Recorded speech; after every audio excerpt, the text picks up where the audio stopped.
Hello, my name is Pierre Raoult, and today I will present our paper titled The Star and the Chord Effect in Virtual Reality. So, in our research, we are studying nonverbal communication for social interaction that can be transmitted by gesture, posture, gaze. And in this paper, we are focusing more precisely on gaze contact that can be used to draw attention or to maintain attention during interaction. So as you can see, we are using some averted or directed gaze.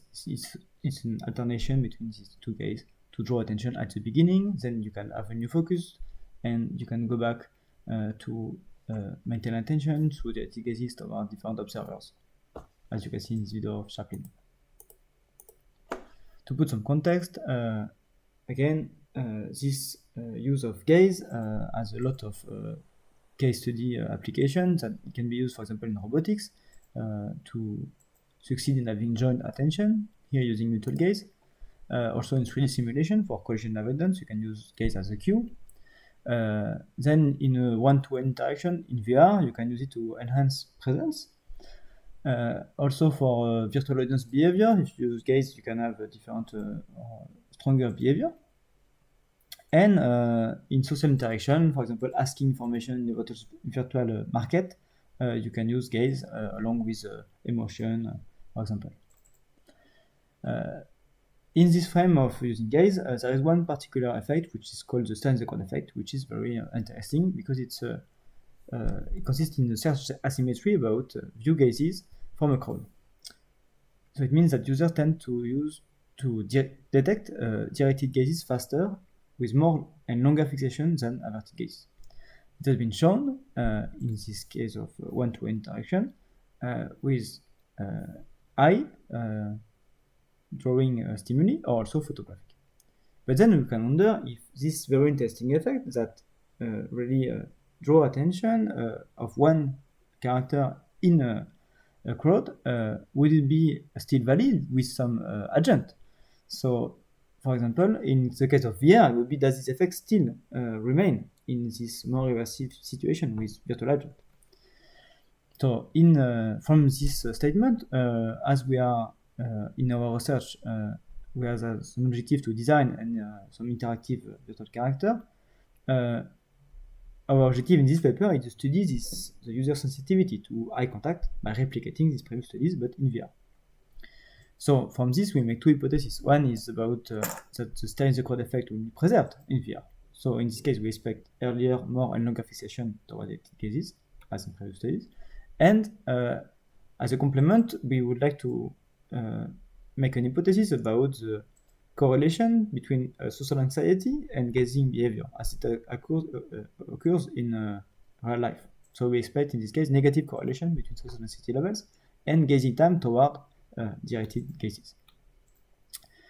To assess and try to test this hypothesis, we build this experiment as a replication in VR of Crean and Althoff study. So in this case, the task is to observe an audience of virtual agent, and the measures are taken from eye tracking data and social anxiety scores through a questionnaire. 30 participants took part in this experiment.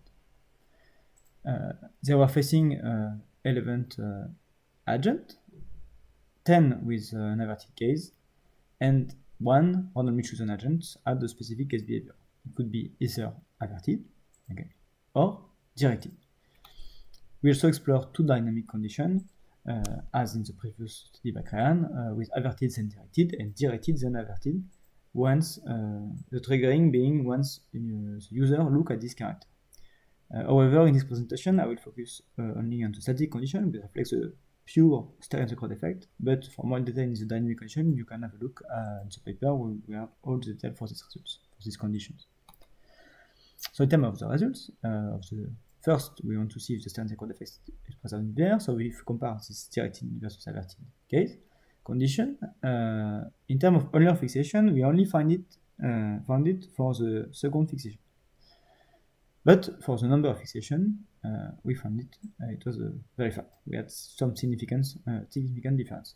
And also for the longer fixation, we found it for three different measures: the dwell time, the first and the second fixation duration. So based on all these results, H1 we can say that it's very fast. And for the individual factors that can influence here social anxiety, this gaze behavior, for the directed gazes, we observed this negative correlation significant between dwell time, so total time toward directed gazes, and social anxiety. So in this case, we can say that H2 is also verified. For a broader discussion about this, with the results of H1, it shows that results of VR are in line with previous results with photography. And in addition, with this H2 hypothesis, we have seen that social anxiety can diminish distance record effect because you look less towards these directed cases. And it's a new insight compared to previous results with photography. As a limitations, we could improve the model of the agent and the animation. We could also have taken recorded some subjective measures of control like presence and social presence. Even here we tested indirectly with social anxiety. And the findings that we have here are only valid for this situation, not yet generalized. So about this last limitation, it clearly draws the line for our photo work, which is to extend to more complex social interactions. So we could see how gaze can influence social decision, like in line with the work of Volonté. And more precisely, we would like to open the static paradigm, where you have static user and static crowd, and to open to dynamic situation, meaning that you can have dynamic VR users, so close to this kind of walking and collision avoidance, or also more generally to a dynamic crowd of virtual agents, so we can see the effect of gaze on pathfinding choice, or on the relation between gaze, proxemics, and body motion cues. That's all for me. Thank you for your attendance, and